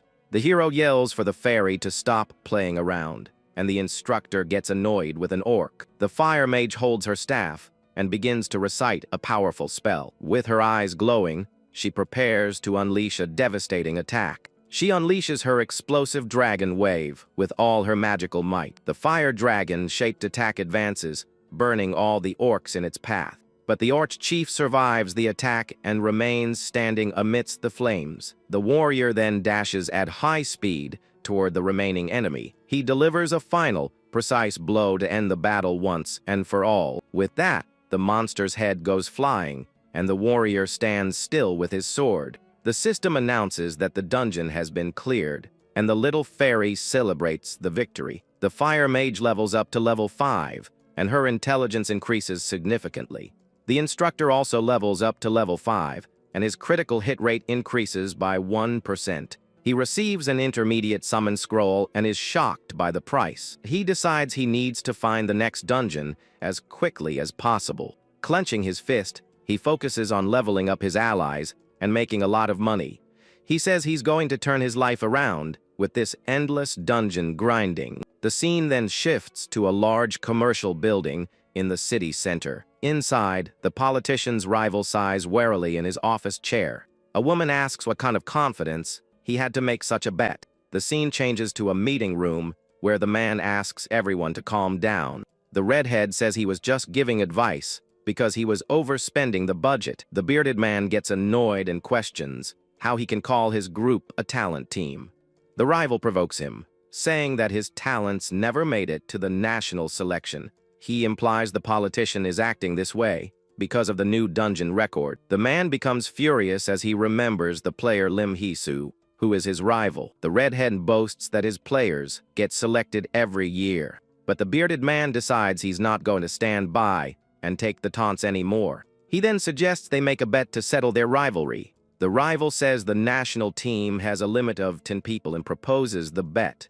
The politician accepts the challenge immediately with a very serious and focused look. The loser will have to resign and publicly admit that the other is superior. The assistant asks if he did this because he believed in the young rookie player. The boss crosses his fingers and says he knows the young man isn't that strong yet. He crosses his hands thoughtfully, but seems to have something more on his mind. With a determined look, he affirms that he truly believes in Jinwoo's potential. At that moment, a man runs into the room, desperately calling for the politician. The woman turns to see what's happening as her boss stands up. The employee says that the player clearing dungeons alone is actually Baek Jin-woo. With this, the politician and his assistant are completely shocked by the big news. The young woman can't believe a rookie is clearing the areas in under 5 minutes. Then, with a victorious smile, the boss looks at his colleague who doubted him. He celebrates and says he always knew the young man was the greatest of all time. The bearded man clenches his fist confidently, as he knew he could count on the young hero. Meanwhile, the protagonist emerges from another dungeon with a very powerful aura. The politician thinks that, as expected, his eye for talent is quite accurate. The scene then changes to the young man's room, showing some stacked boxes. Lying in bed, the young man looks at his phone and smiles at his account statement. He's overjoyed to see he's earned 16 million won. In 4 days, he worked very hard and completed 160 dungeons. With the help of his allies, the work was tough, but very rewarding in the end. All this money came from selling the scrolls he obtained in the dungeons. He then celebrates his hard-earned money, the fruit of his blood, sweat, and many tears. With that in mind, he decides he's going to separate his bank accounts right now. One account will be for living expenses, and the little fairy sleeps happily on top of it. The other will be a savings account of 10 million per month to spend on himself. He can hardly believe he went from unemployed to a player earning millions. Lastly, he opens his player account, which will be used for the hard work. In it, he has a balance of 6 million won to invest in his full power. All this money will be spent on strengthening his powerful allied summons. But he thinks the most important thing now is to increase his value as a player. His allies have passed level 30 and will need runes and upgrades soon. So he decides the best path is to farm the daily dungeons again. He goes online to see if he can find any good summons on the online market. However, the young man's eyes widen when he sees the absurd prices of the items for sale. He's shocked because the average price for a rank C summon is 20 million won. A rank B costs 200 million, and there are no rank A or S summons to buy there. The young man sighs, thinking that with a 1% chance, this is normal, but he's not fazed by this and shows a determined smile on his face. With a plan in mind, the young man picks up his phone to make a quick call. He says that's why he made a secret connection with an influential person. The scene returns to the office, and the employee rushes in, shouting for the politician. Sitting at his desk, the boss calmly asks what's going on. The young man reports that a new request from Baek Jin-woo has just arrived for them. The bearded man gets excited and grabs his assistant, asking what the request is. Then the older man picks up his phone to read the message the hero sent. The screen shows a long shopping list with summons and their high prices. The two of them are left speechless, and the boss wonders if he wants all of that. The politician complains that if headquarters bought the items, he wouldn't use weak summons. He's surprised to read that the young man will share the secret of the time attacks. The employee confirms that the offer applies to all daily dungeons, not just one. With this, the bearded man realizes the young adventurer is making a bold move. He smirks and says that for now, he understands the kid's grand proposal. With a serious look, the man decides he'll try to talk to the director about it. But he soon becomes enraged and slams the table, complaining about the old man in the back room. In a fit of rage, the boss throws the papers, and the young woman explains the request was denied. The assistant observes the scene and thinks it would be great if everyone had that kind of passion. The director told the young man to present proof or clear the dungeon before making requests. The man gets annoyed because he can't do that without the summons he asked for. He yells that it would be a huge prize if the information is true and that headquarters is foolish. Soon after, he calms down and seems very disappointed with the whole situation. The woman says that selling something so valuable for such a low price is quite disappointing. With a mysterious smile, she draws her boss's attention to a new idea. Then the young woman offers to pay for everything, leaving the two men completely stunned. The politician breaks into a cold sweat as he realizes the girl is from a very wealthy family. Yoo Jiao is the granddaughter of the largest business group in all of South Korea. She had the best education, but became more interested in players than in management. From a young age, she got involved in the world of games and great adventurers, and the player who interests her most now is Baek Jinwoo for his unique knowledge. The woman admires the courage of the young man who can negotiate with the entire nation. With that in mind, she proposes creating an agency just for the promising young man. Her plan is to invest heavily and split the profits fairly between the two of them. She then asks if the bearded man is sure about such a large amount of money. The young woman jokes if he's worried about her bank account balance now. The heiress assures him that he doesn't need to worry about the money issue. With a confident look, she says she will meet with Jinwoo one more time. The woman sits at her desk, thinking about her next big move. A close-up on her face shows all her determination for the new, audacious plan. The scene changes, and the protagonist arrives at a luxury restaurant for the meeting. He receives a message and is surprised by headquarters' generosity towards him. The young man is impressed, as the place is better than a 5-star hotel. He receives so much hospitality that he doesn't even know what to do with all the attention. This motivates him to continue providing them with information in the near future. The young man turns and finds Yoo Jaya waiting for him at the restaurant table. He remembers researching her and nearly having a heart attack with what he discovered. The young woman was a genius who entered the player headquarters with the highest scores. The young man thanks her for coming and asks if she is alone. With a smile, she replies that today's business will be handled by her alone. The young man accepts the trade with player Yoo Ja by pressing the button on the virtual screen. With that, the system confirms that the transaction between the two was successfully completed. The young man bows and thanks her profusely, as it was a valuable gift for him. Then the woman takes a contract from her bag and says that now it's time for business. The name of their management company will be Ubeck, a very simple and direct name. She explains that the name comes from combining their surnames and divides the company's shares. She then reveals that 5% of the shares will go to the politician as a bonus. The young woman also plans to hire 2 employees who left headquarters that morning, but the protagonist is a bit hesitant about the terms of the generous contract. He asks if she's sure about giving him 70% of the entire company. The heiress says that in return, she will take a solid 25%, but she states that she has the ability to maximize the value of her share in the business. Then the woman says that now is the time to set aside greed and strengthen their bond.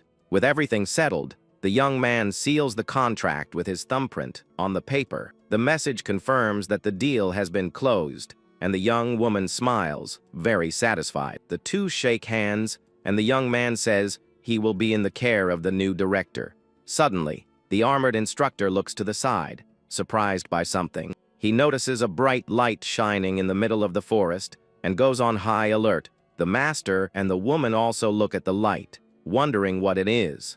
At that moment, a shrill scream echoes through the forest, startling everyone there. The warrior then runs toward the sound to see what's happening. He activates auto hunt and holds a girl upside down by her feet. The young man is shocked to see the girl is Baeka Jean and asks what she's doing there. With the situation a bit calmer, he sits down to talk with the girl. The pink-haired girl kneels on the ground with some leaves in her hair. The young man asks if she recognized the director and followed her because she's a big fan. The girl denies it and gets a smack on the head, as that's still considered following. Then, upon seeing the young man there, she started spying on their conversation from a distance. The girl gets angry and yells that he caught her and that she takes the blame, but she grabs him and asks how he knows the famous heiress Yoo Jaya. The young man thinks the situation is getting very complicated with so many questions. The director remembers that there's a family clause in the contract for new allies. The girl keeps shouting for him to tell her everything without a second thought. Seeing she's getting nowhere, she sighs and uses eye drops to fake it. Then the girl says she'll tell the truth, and the scene changes to a sunny sky. She reveals that she used to be a famous player and broke a dungeon record. The young man adds that he met the director because of that same matter. The girl becomes thoughtful and doesn't seem to quite believe their story. He remembers she used to play a mobile game a lot and asks if it was that one. The young man says no and that he's been playing Summoner's Battle for a year, but can't reveal himself. The young man accepts the trade with player Yahello by pressing the button on the virtual screen. With that, the system confirms that the transaction between the two was successfully completed. The young man bows and thanks her profusely, as it was a valuable gift for him. Then the woman takes a contract from her bag and says that now it's time for business. The name of their management company will be Ubek, a very simple and direct name. She explains that the name comes from combining their surnames and divides the company's shares. She then reveals that 5% of the shares will go to the politician as a bonus. The young woman also plans to hire 2 employees who left headquarters that morning, but the protagonist is a bit hesitant about the terms of the generous contract. He asks if she's sure about giving him 70% of the entire company. The Hera says that in return, she will take a solid 25%, but she states that she has the ability to maximize the value of her share in the business. Then the woman says that now is the time to set aside greed and strengthen their bond. With everything settled, the young man seals the contract with his thumbprint on the paper. The message confirms that the deal has been closed, and the young woman smiles, very satisfied. The two shake hands, and the young man says he will be in the care of the new director. Suddenly, the armored instructor looks to the side, surprised by something. He notices a bright light shining in the middle of the forest, and goes on high alert. The master and the woman also look at the light, wondering what it is. At that moment, a shrill scream echoes through the forest, startling everyone there. The warrior then runs toward the sound to see what's happening. He activates auto hunt and holds a girl upside down by her feet. The young man is shocked to see the girl is Baek-A Jean and asks what she's doing there. With the situation a bit calmer, he sits down to talk with the girl. The pink-haired girl kneels on the ground with some leaves in her hair. The young man asks if she recognized the director and followed her because she's a big fan. The girl denies it and gets a smack on the head, as that's still considered following. Then, upon seeing the young man there, she started spying on their conversation from a distance. The girl gets angry and yells that he caught her and that she takes the blame, but she grabs him and asks how he knows the famous Harris Yahello. The young man thinks the situation is getting very complicated with so many questions. The director remembers that there's a family clause in the contract for new allies. The girl keeps shouting for him to tell her everything without a second thought. Seeing she's getting nowhere, she sighs and uses eye drops to fake it. Then the girl says she'll tell the truth, and the scene changes to a sunny sky. She reveals that she used to be a famous player and broke a dungeon record. The young man adds that he met the director because of that same matter. The girl becomes thoughtful and doesn't seem to quite believe their story.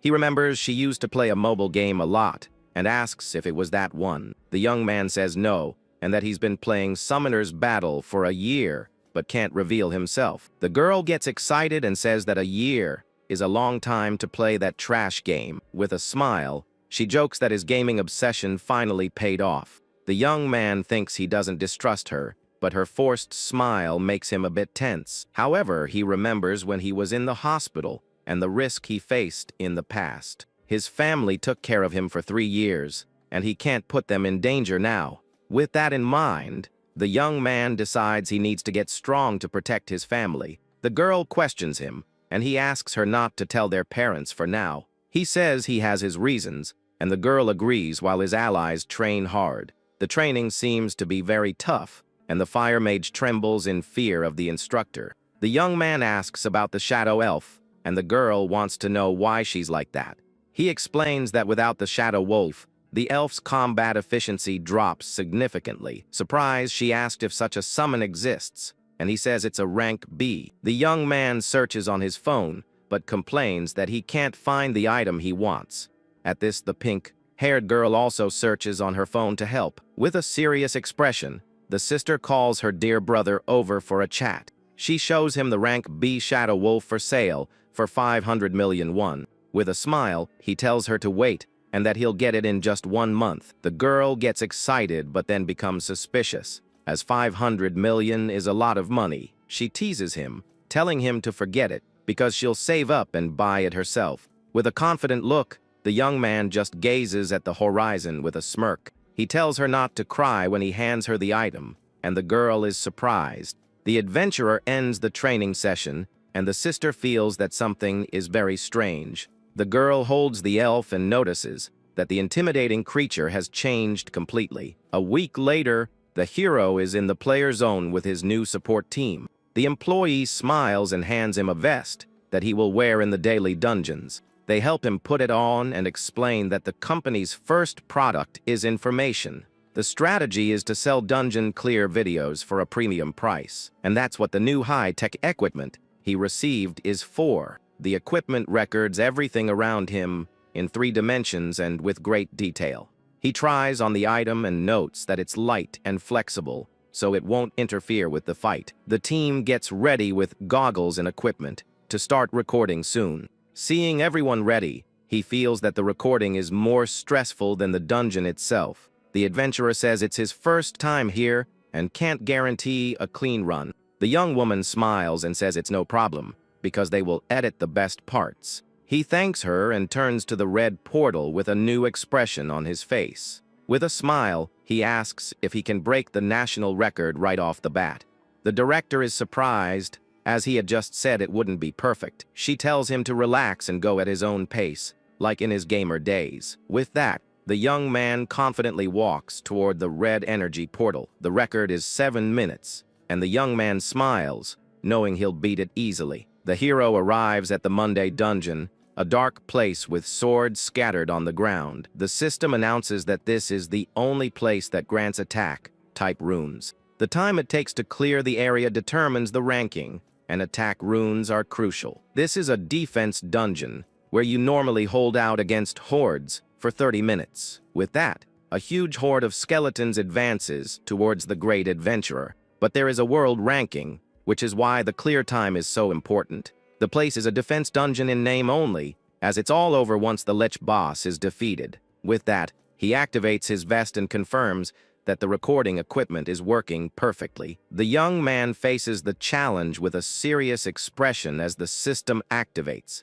The screen shows that a player can configure up to 3 teams for battles. The young man smiles as he has already set up teams for PvP and for the daily dungeons. With that, he summons the combat sheriff, the instructor, and the gorilla to the front line. Immediately after, he summons the priest and the golden fairy for team support. The system warns of the Legion of the Undead, and the young man prepares to fight. The team takes their positions, and the 30-minute timer begins its countdown. With time ticking, the undead creatures advance for the big attack. The gorilla roars in fury as the small skeletons leap onto it. Without wasting time, the giant creature grabs one of the enemies with its huge hand. With a powerful blow, it crushes the small enemy with all its great strength. The remains of the enemy are left on the ground, and the young man says it's now time to advance.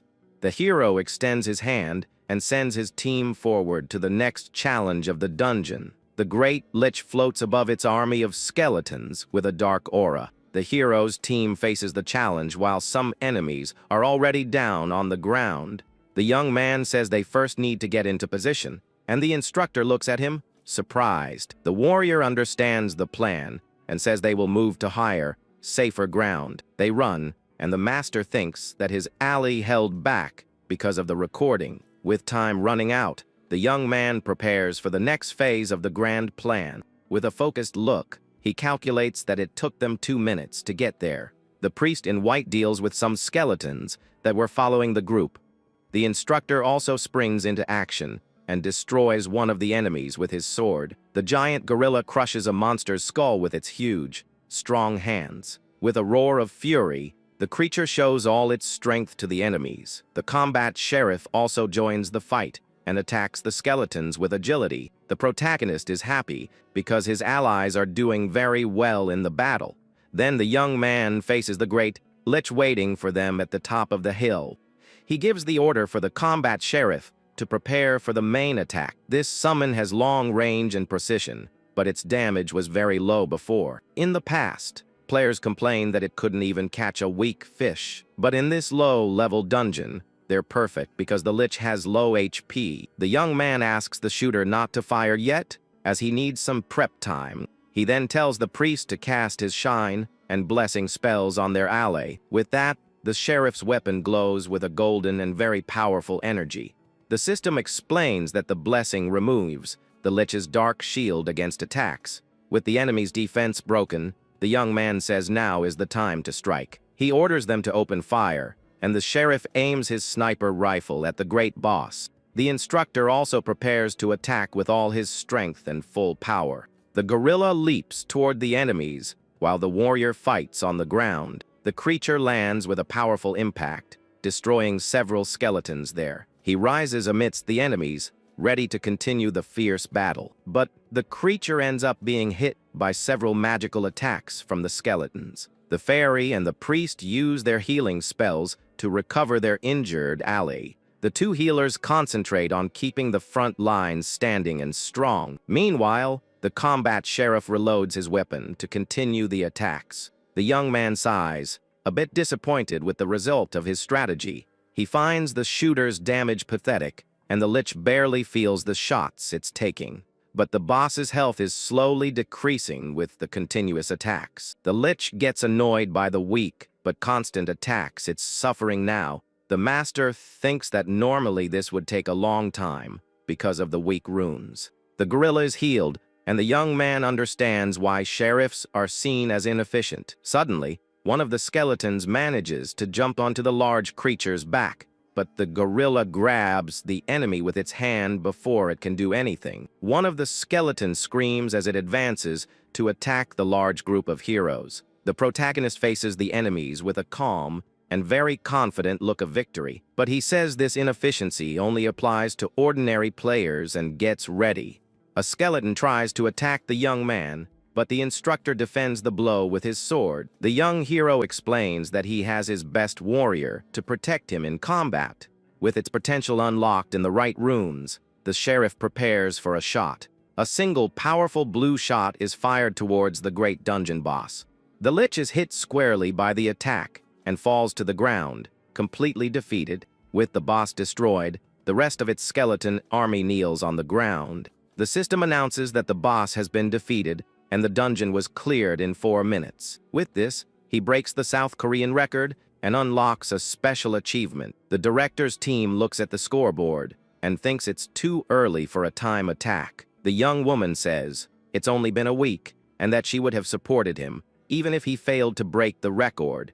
One of the employees agrees, but seems a little worried about the outcome. He asks if the young man is really going to break all the daily records as he promised. The employee remembers that he didn't explain how he would clear the other dungeons. He fears it might be a bluff, as there are many veteran players in the country. The director notices his concern and asks if he's afraid of failure. The young man is startled by the question, but can't hide his complete nervousness. The woman then says that this is a business. She started with her own money. She assures them that even if things go wrong, she'll take care of the careers of the two who trusted her. The employees see her as an angel and think this is their dream job. With that, the two embrace and promise to dedicate their lives to the new company, Ubek. The director thinks confidently that she has the power to make all of this happen. She remembers the young man and his fairy and feels that he's hiding something much stronger.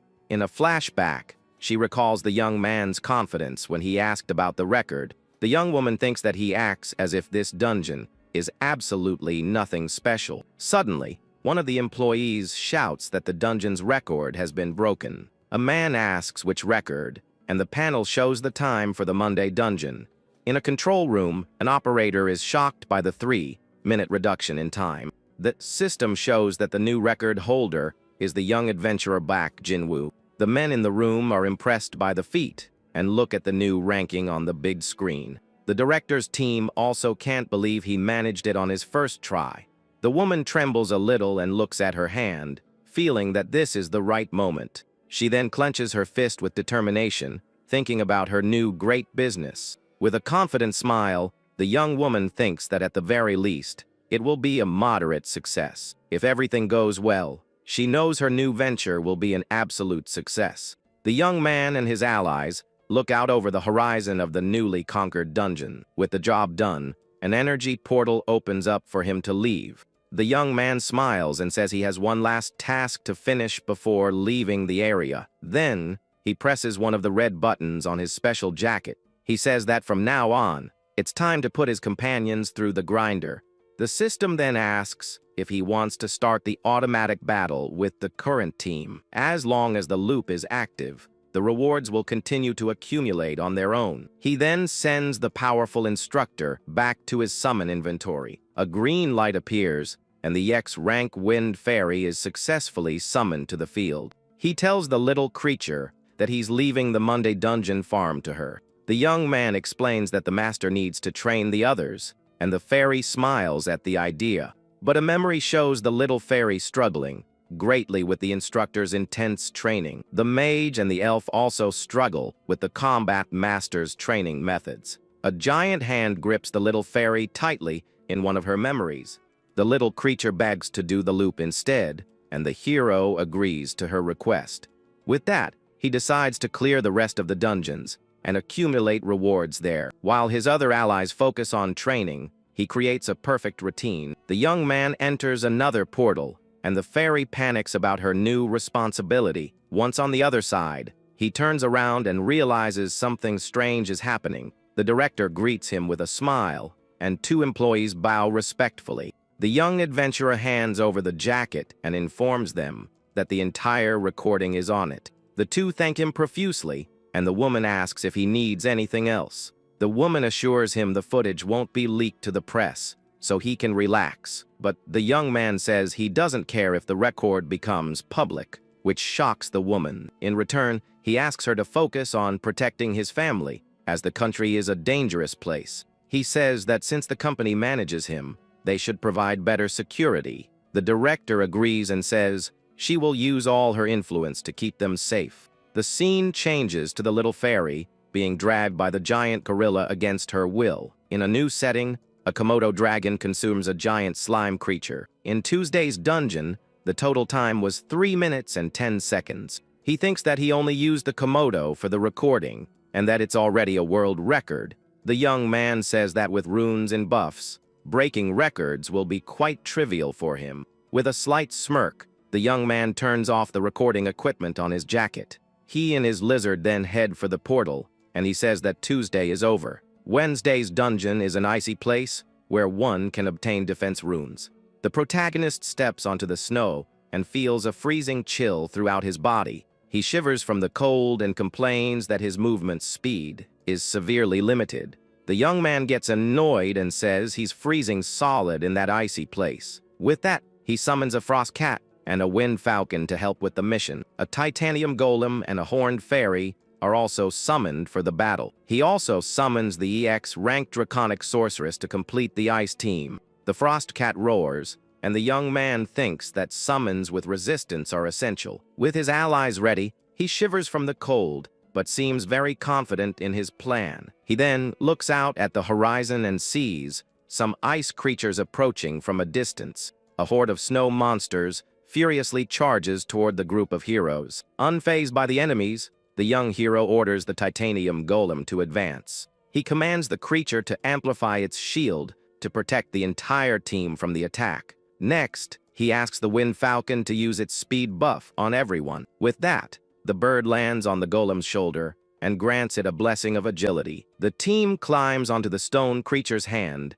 and prepares for a quick transport. With the speed buff, the golem races like a bullet train through the dungeon snow. The speed is so intense that the young man and the sorceress get completely motion sick from the swaying. He covers his mouth and thinks that this is exciting, but it's making him really dizzy. Clinging to the stone giant, they press onward. Clearing the dungeon is for those who can endure the ride. The snow monsters continue the chase, but can't catch up to the group.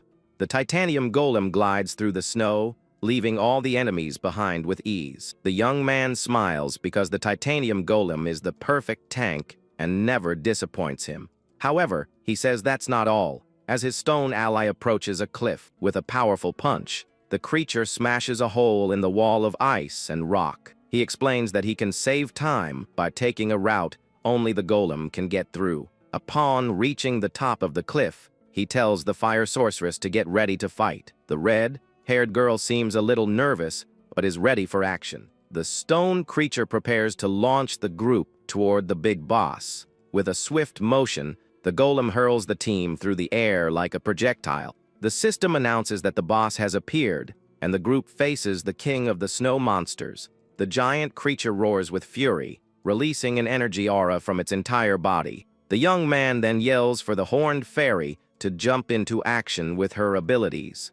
The small fairy floats above the monster and traps it with giant ice spikes. With the enemy immobilized, he orders the sorceress to attack with all her firepower. The mage unleashes a powerful wave of flames toward the trapped monster. Her fire dragon attack surges forward, burning everything in its path. The system announces that the boss has been defeated, and the area was cleared in 4 minutes. The young man celebrates the victory as his allies gather after the great battle. He's happy about another personal record, but is still feeling sick from the trip. Apparently, it wasn't motion sickness, but rather titanium golem sickness. The news of the new record spreads, and everyone wonders who back Jinwoo is. On the streets, people start talking about the mysterious new record holder. One woman recognizes the name and says, "He's the same guy who cleared the one on Tuesday." With that, the entirety of South Korea begins to focus its attention on the young adventurer.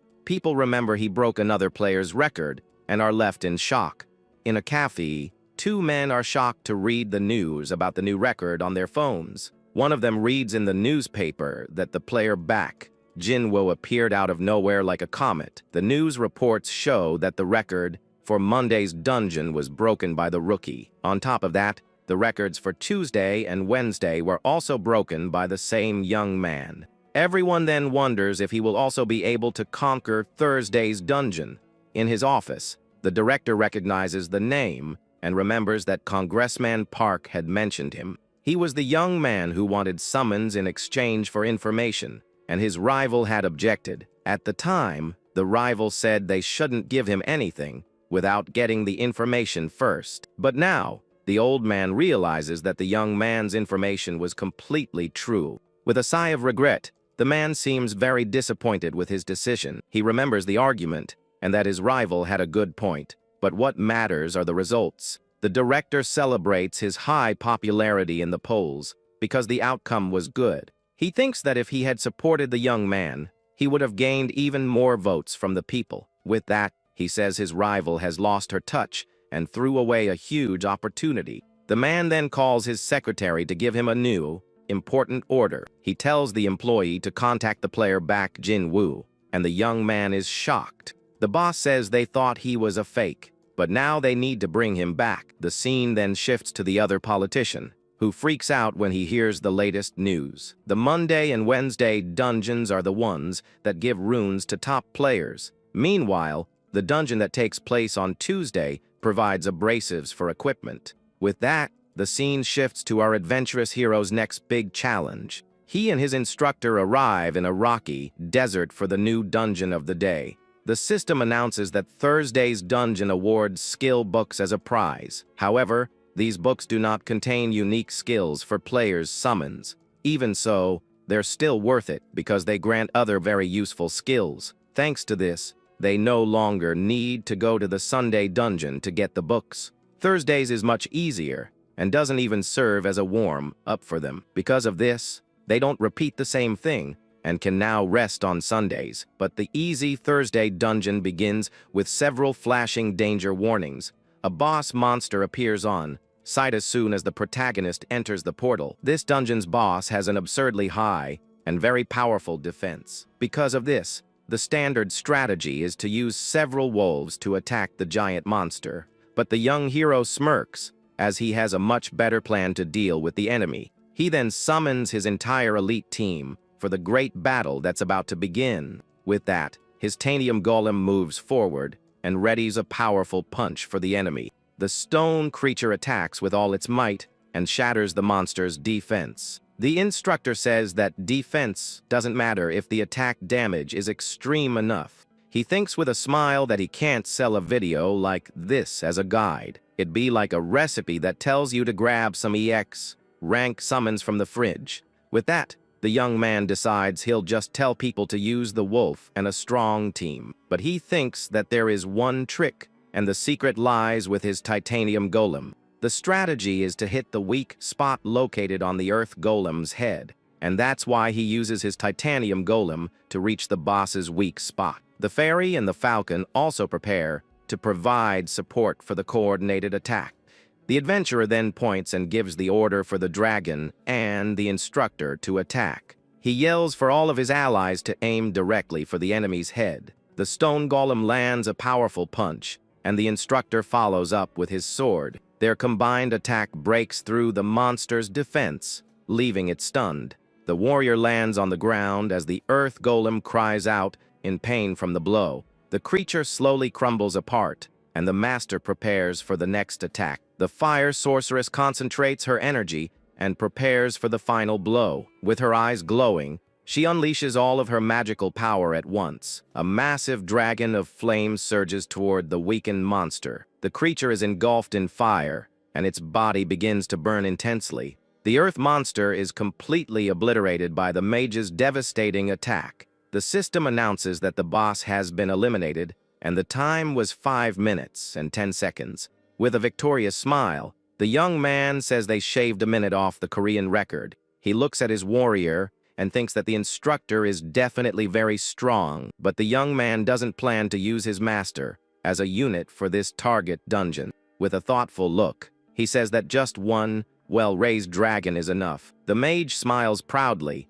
knowing that the high-level dungeons will be a piece of cake. The young man praises the girl and says the clear time will be just 10 seconds. The instructor watches with the little fairy on his shoulder and seems quite satisfied with the team. He then says it's time to head to the next dungeon of the day. Once again, with that, the hero heads for the blue portal, and a man calls out to talk to him. The young man turns around, and the man asks if he is the famous player Baek Jin-woo. He confirms his identity, and two men in suits formally introduce themselves. They say they're from the director's office and hand the young man a card. He takes the card, and the men apologize for the sudden approach. The hero asks what they want. As things should have already been settled, one of the men explains that they reviewed the proposal he made last time. They then say that now that he has shown results, they are considering it. However, the young man smiles and tells them to forget it, as he's no longer interested. The two men are shocked by his response and don't know what to do now. The young man scoffs at their results review and thinks of the director who believed in him. The woman is an angel who gave him 1,300 million without batting an eye. He gets annoyed with their attitude, as it's the complete opposite of his new director. One of the employees starts to speak, but the young hero cuts him off immediately. He points to the side and informs them that he recently signed with a company. With a smile, he says goodbye, and the men are confused by the agency's name. One of them asks his senior what the YB agency is, and he doesn't know either. He wonders if the UJI he mentioned is from the famous Daejeon group. With a worried look, he tells his colleague that they need to look into it. He feels like he just lost a massive opportunity because of a bad decision. At that moment, the young man receives some strange messages from his former boss. The scene changes to a large building in the middle of the city, and the hero is on the roof. Alone, he observes the city and seems to be looking for a good spot. He smiles and says that this place should work for what he has in mind. Friday's dungeon requires the player to run through it personally to clear it, and so the hero decides it's time to start practicing his skills. With that, a B rank Sky Wyvern is summoned to help the young man with his training. With a focused look, he prepares for his first flying lesson with the creature. He thinks that thanks to the shield, he won't fall off, but the height is still terrifying. The young man calls his new winged ally closer, and the dragon answers the call. Carefully, the young man approaches the creature and affectionately pats its head. He asks if the dragon is ready and prepares to climb onto its back. With that, they fly toward the East Sea to find a safer location. Suddenly, he opens his eyes, surprised by the sensation of flying through the skies. He is amazed by the view of the city from above and the adrenaline of the flight. With an excited smile, The young man realizes this is more fun than he thought. With that, he gets pumped up and tells the dragon to go all out toward their destination. They arrive at the coast of Yanjiang and land on a deserted, isolated beach. His allies are already there, and the instructor praises the master's quick adaptation. The young man feels a bit embarrassed by the compliment, but thanks his companion. The mage recalls it was a nightmare when they learned to ride wyverns. As expected, the master is truly amazing, and the mage blushes with admiration. He thanks her awkwardly, and the instructor gets jealous of the attention he's receiving. Anyway, the young man says the next training is with the sky dolphin. The warrior confirms, and the young man says that learning from them is the fastest way. With that, the two get excited and say they'll do their best to teach the master. A few days later, the young man is in front of the portal for Friday's dungeon. With a confident smile, he prepares for the new challenge that awaits him. This is the dungeon that grants special runes and is the place for the god of attack. He summons the wind falcon and asks the creature to give him a speed buff. With that, the bird releases a bluish aura and strengthens its master for the race. The young man gets into position at the starting line as the countdown begins. The race will start in 10 seconds,